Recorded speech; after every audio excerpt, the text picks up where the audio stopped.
आदाब नाजरीन, मैं सनम एजाज और आप देख रहे हैं स्पेशल रिपोर्ट। दोपहर के 4 बजे का वक्त। दोपहर के 4 बजे आपको बताते चले दुनिया में मुसीबतें हैं, मुश्किलात हैं और मसाइब और मुश्किलात के बीच में लड़ना इंसान का काम है और उनसे लड़ते हुए पार करना है।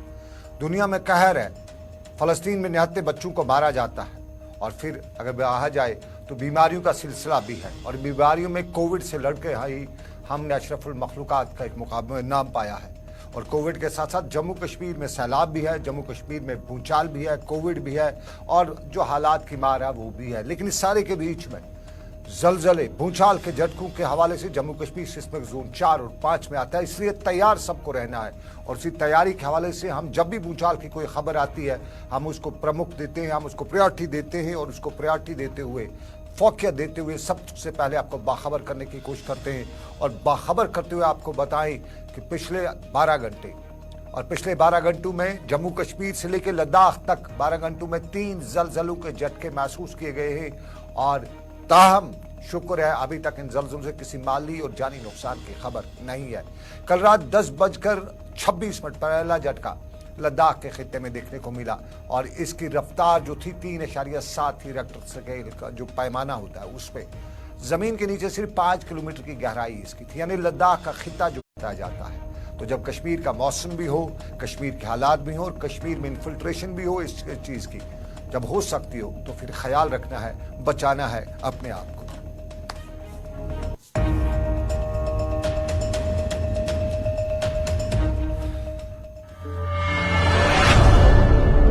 बात मुसीबतों से, जलजले की मुसीबत, कोविड की मुसीबत, लेकिन जम्मू कश्मीर के हालात की एक मुसीबत भी है और इसी हालात में आम आदमी 24 घंटे टेंशन डिप्रेशन में रहता है।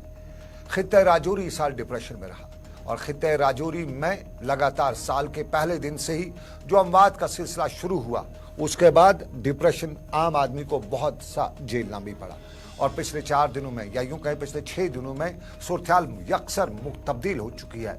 बफलियाज का ऑपरेशन 6ठे दिन में आज दाखिल हुआ। 6ठे दिन भी बफलियाज के ऊपरी इलाकों में फौज ने ऑपरेशन चला रखा था और बताया जाता है कि आज करीबन 1.5 दर्जन के करीब जगहों को बैक वक्त ऑपरेशन की जद में लाया गया था और इस ऑपरेशन में जंगली इलाकों का मुहसरा किया गया था, रास्तों पर पहरे बिठाए गए थे और हेलीकॉप्टर, ड्रोन और नई जमाने की टेक्नोलॉजी को इस्तेमाल में लाते हुए सब पे निगरानी रखी जा रही थी।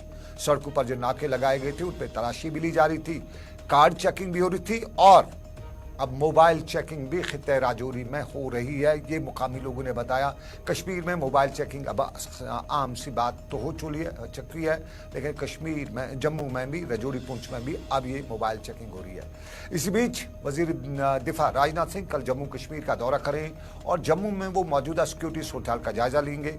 फौज और दूसरे इंटेलिजेंस अहदेदारों के अफसरान के साथ मीटिंग भी करेंगे और इस हवाले से आपको बताते चलें कि खबरें ये भी आ रही हैं कि वो बफलियाज भी जाएंगे, पीर टोपा के उस गांव में भी जाएंगे, ऐसा भी बताया जा रहा है, ताहम इसकी तस्दीक नहीं हो रही है।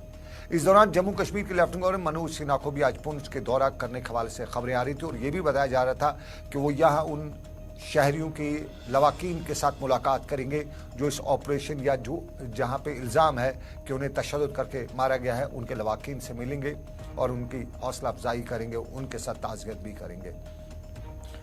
ये भी बताया जाता है कि इंतजामिया भी यहाँ पहुँच चुकी है और पहले से ही पहुँची और 5 दिनों से मामूल के मुताबिक यहाँ कुछ लोग इल्ज़ाम लगा रहे हैं कि किसी को भी गांव में दाखिल होने की इजाज़त नहीं दी जा रही है ताकि वो उन खानदानों के साथ हमदर्दी का इजहार करें।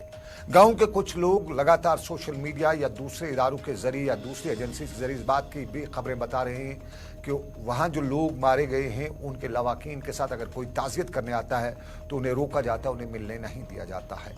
ये गांव के लोग हैं और ताहम उनका एक और मामला भी कहना है कि यहाँ जो नौजवान मारे गए हैं या जो जख्मी हैं इस वक्त अस्पतालों में हैं, तशद्दुद जिन पे हुआ है, उनके लवाकीन का कहना है कि उन्हें पैसा नहीं, नौकरी नहीं, इंसाफ चाहिए। जिन लोगों ने किया है उन्हें इंसाफ के कटघरे में खड़ा होना चाहिए।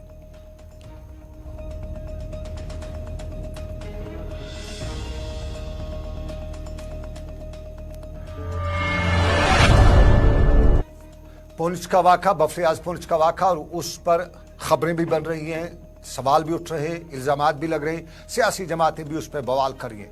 पीडीपी सदर महबूबा मुफ्ती ने पहले दिन इस पर बाज़ाब्ता तौर पर प्रेस कॉन्फ्रेंस की थी, दूसरे दिन उन्होंने बफलियाज जाने का प्रोग्राम भी किया था। ताहम उनके पार्टी के मुताबिक उन्हें बफलिया जाने की इजाज़त नहीं दी गई और उन्हें हाउस अरेस्ट रखा गया। अपनी पार्टी ने भी उस पर श्रीनगर में दफ्तर में एक मुजाहरा किया, नेशनल कॉन्फ्रेंस ने भी उस पर मुजाहरा किया, बाहर निकलने की कोशिश की, लेकिन नेशनल कॉन्फ्रेंस के क्वार्टर्स ने तब बताया कि पुलिस ने उन्हें बाहर निकलने की इजाज़त नहीं दी। ये बात सियासी जमातों की, लेकिन श्रीनगर में नेशनल कॉन्फ्रेंस ने आज मीटिंग भी रखी हुई थी और पार्टी दफ्तर नवाई सुबह पर इस मीटिंग के दौरान मजमूई सूरत हाल पर बहस भी की गई और इस मीटिंग के दौरान नेशनल कॉन्फ्रेंस को लीडरान ने और मजबूत बनाने की कोशिशों पर जोर भी दिया। लेकिन मीटिंग के बाद डॉक्टर फारूक अब्दुल्ला ने मीडिया से बात की और साफ जाहिर है फारूक अब्दुल्ला मेंबर पार्लियामेंट हूँ, नेशनल कॉन्फ्रेंस के सरपरस्त आला हूँ, तो उनसे पानी बिजली सड़क के मुद्दों पे बात तो होगी लेकिन इन हालात में नहीं हो सकती है।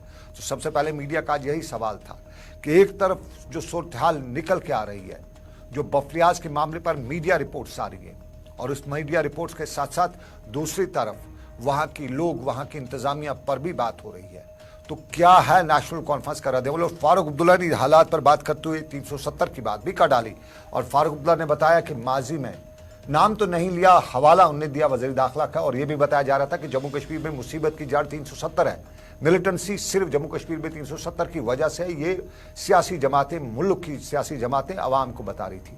लेकिन 4 साल हो चुके हैं, 370 खत्म हो चुका है, तो आज मिलिटेंसी को तो जीरो होना चाहिए था, फिर ये क्यों है मिलिटेंसी। ये फारूक अब्दुल्ला ने 370 के हवाले से सवाल पूछा मीडिया के लोगों से। ज़मीनी सूरत हाल के तजिए की बात भी उन्होंने कर डाली और पुलिस के मामलात पर बता दिया, हवाला दिया बीएसएफ के एहलकार का, बीएसएफ के जवान का, उस बीएसएफ के जवान का जिसने जो 20 साल से बीएसएफ में नौकरी कर रहा है, लेकिन उसके भाई को भी इस वाक़े में पुंछ के परसों जो मामला आया है उसमें उसकी मौत हुई है। तो फारूक अब्दुल्ला ने बताया कि चाहे पुंछ राजौरी के इलाका कभी अमन अमान से, चैन सुख से रहने वाला इलाका जो पॉलिटिकल गवर्नमेंट्स ने उनके बकौल किया था, एक बार फिर मिलिटेंसी की टॉप जद पे है और उसमें एतमाद भी खो दिया है लोगों का जब तक एतमाद नहीं होगा तब तक फौज या कोई भी सरकार कामयाब नहीं हो सकती है। तो ये एतमाद ऐसे वाक़ात से खोया जा रहा है। ज़रा फारूक अब्दुल्ला को सुनते हैं और उसके बाद हम बाकी मामला पर भी बात करेंगे। देखिए अफजल साहब जो ये ढंढूरा पीटते थे और होम मिनिस्टर की स्पीच है जो उन्होंने 4 साल पहले चेन्नई में की थी, उसमें उन्होंने कहा था कि 370 जंबार है आतंकवाद का, अब जम्मू कश्मीर में आतंकवाद ख़त्म हो जाएगा और तरक्की होगी। 4 साल के बाद उन्होंने पार्लियामेंट में स्पीच की, उसमें कहा कि मैंने ऐसा कभी नहीं कहा। अब देखिए झूठ कितना बोल रहे हैं। आतंकवाद ख़त्म नहीं हुआ, आतंकवाद और बढ़ रहा है। ट्रेन लोग आ रहे हैं, वो पकड़े नहीं जा रहे, बेगुनाहों को टारगेट किया जा रहा है। जो पीसफुल सिटीजन्स हैं उनको उठा के ले गए, 8 लोगों को ले गए, 8 से 3 को इस बेदर्दी से मारा गया, यानी जख्मों पे नमक के बजाय उन्होंने मिर्ची डाल दी और उस टॉर्चर से ताब न लाके वो इस दुनिया को छोड़ गए। 5 और आदमी जो हैं वो अस्पताल में। अब बताइए उसमें से एक शख्स का भाई बीएसएफ में है और करीबन मेरे ख्याल से आज 24 साल से 20 साल वो सर्विस कर रहा है और आज वो कह रहा है मुझे इसका ये सिला मिला है। पाकिस्तान से बात करने की बात भी फारूक अब्दुल्ला ने की और पाकिस्तान में इमरान और नवाज शरीफ का हवाला देते हुए बताया कि नवाज शरीफ का आने वाला वजीर आज़म है पाकिस्तान का, वो बातचीत करना चाहता है हिंदुस्तान के साथ, तो बात क्यों नहीं की जाती है, ये बताया फारूक अब्दुल्ला ने। लेकिन बात जम्मू कश्मीर के लेफ्टिनेंट गवर्नर मनोज सिन्हा ने भी की। जम्मू में बाल दिवस का मौका था और यहाँ एक तकरीब पर जम्मू कश्मीर के लेफ्टिनेंट गवर्नर मनोज सिन्हा ने बताया कि मिलिटेंसी जम्मू कश्मीर की आवाम को खौफजदा नहीं कर सकती है। उन्होंने कहा कि माशरे को ऐसे लोगों के खिलाफ मुतहद होने की सख्त ज़रूरत है और दहशतगर्दी और इसके हिमायत करने वाले पूरे माहदियाती निज़ाम को ख़त्म करना उनकी और सरकार की अवलीन तरजीहात में होगी।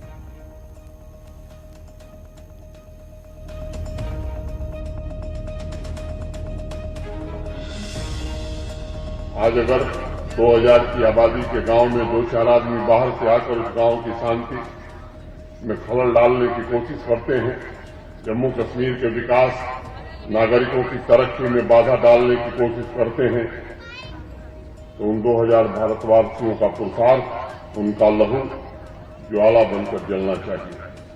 हर एक चेतना से यही हुंकार निकलनी चाहिए कि अब बहुत हो गया। इतनी बड़ी आबादी वाले जम्मू कश्मीर को 20-25 आतंकवादी नहीं डरा सकते।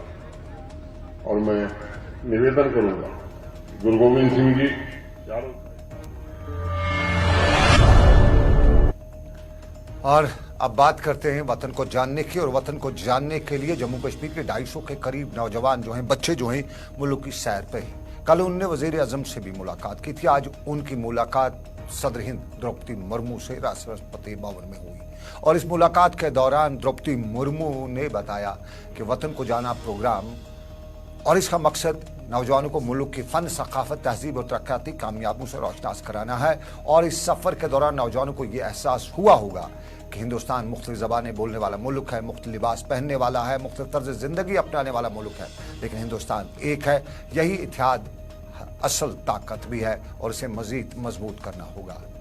द्रौपदी मुर्मू ने बताया कि मरकज़ी सरकार और जम्मू कश्मीर की इंतजामिया आवाम की तरक्की के लिए मिलकर काम कर रही है, और आम लोगों के फायदे के लिए गवर्नेंस और इंतजामिया में टेक्नोलॉजी का बड़े पैमाने पर इस्तेमाल भी हो रहा है। और जम्मू कश्मीर के नौजवान हिंदुस्तान के मरकजी दायरे का हिस्सा बनकर अपने ख्वाबों को अब पूरा करना चाहते हैं। ताहम कुछ मुफाद परस्त अनासर नहीं चाहते कि जम्मू कश्मीर तरक्की करे। ये द्रौपदी मुर्मू की बात। लेकिन आपको नाज़रीन अब बताते चलें त्राल का हाल अहवाल, जहां त्राल में आज फौज ने दावा किया है कि उनने 3 मुश्तबा अफराद को गिरफ्तार करके उनके कब्जे से असला और गोला बारूद बरामद किया है। बताया जाता है कि फौज ने जम्मू कश्मीर पुलिस के ताउन से कस्बा त्राल के पांजू और कमराज इलाके में सर्च ऑपरेशन शुरू किया, जिस दौरान इन 2 मुकामात से कुछ अफराद को हिरासत लिया गया और उन मुश्तबा अफराद के कब्जे से 2 पिस्तौल और दूसरा असला बरामद किया गया है। फौज ने मज़कूर अफराद की गिरफ्तारी और असला की जब्ती को बड़ी कामयाबी बताया है, जबकि गिरफ्तार किए गए अफराद से पूछताछ की खबरें भी आ रही हैं।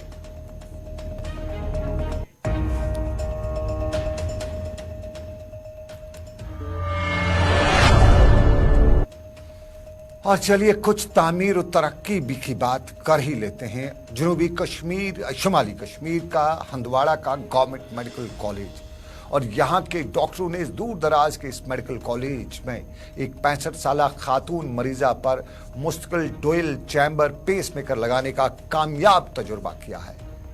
नॉर्थ कश्मीर का इलाके का यह अस्पताल और अपनी नौयत की ये पहली सर्जरी है जिसमें सिंकॉप होल्डर के मुतअद्दिद अक़सात जो ब्रीडी सिंड्रोम की हैं, और इस तिबी कारनामे की अहमियत ऑपरेशन थिएटर से बाहर मुमकिन नहीं थी। और सरहदी जिला कुपवाड़ा के लिए ये शोबे सेहत की रसाई का एक नया दौर का आगाज भी है। ये नया मेडिकल कॉलेज है और यहाँ पे इस तरह का ऑपरेशन अपनी नौयत का पहला ऑपरेशन है, और कुपवाड़ा जिले के शोबे के लिए एक एजाज भी है। कुपवाड़ा के रिहायशियों को खास तौर पे इस तरह के ऑपरेशन के लिए श्रीनगर या रियासत के दूसरे हिस्सों में जाना पड़ता था, लेकिन अब ये उनके आबाई इलाके में या अपने पास घर के पास जो ऑपरेशन की फैसिलिटी हुई है, इससे मुकामी लोगों में खुशी का इजहार भी पाया जा रहा है।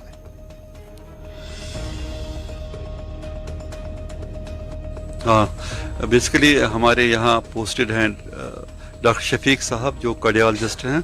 बहुत टाइम से ये बोल रहे थे कि हम यहाँ कार्डियोलॉजी के प्रोसीजर स्टार्ट करेंगे।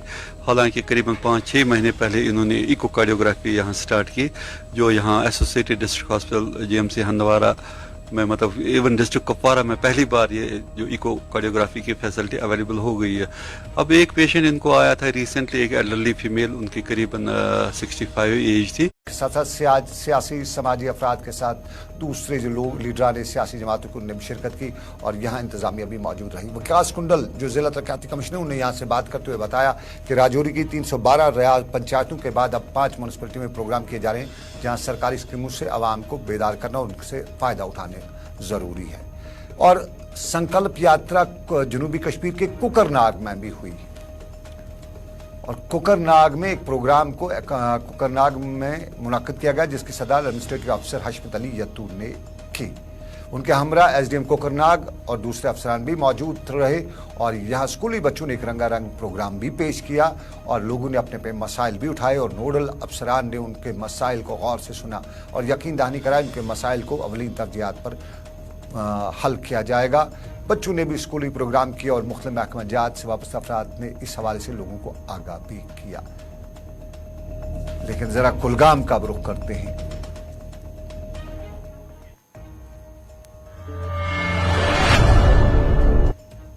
कुलगाम में शेर Kashmir university of agriculture science and technology ने आज जिला कुलगाम के इश्तराक से जिला इंतजामिया कुलगाम के इश्तराक से एक रोजा programme mass awareness cum farmer scientist interaction का इनेकाद किया।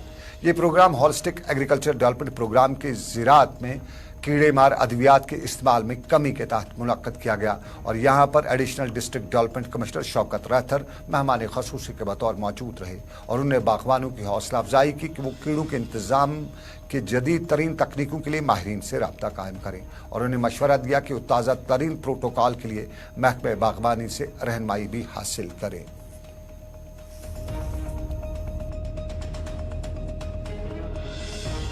मे नाव अब्दुल गनाई रोजान डिस्ट्रिक्ट कुलगाम तहसील कुलगाम।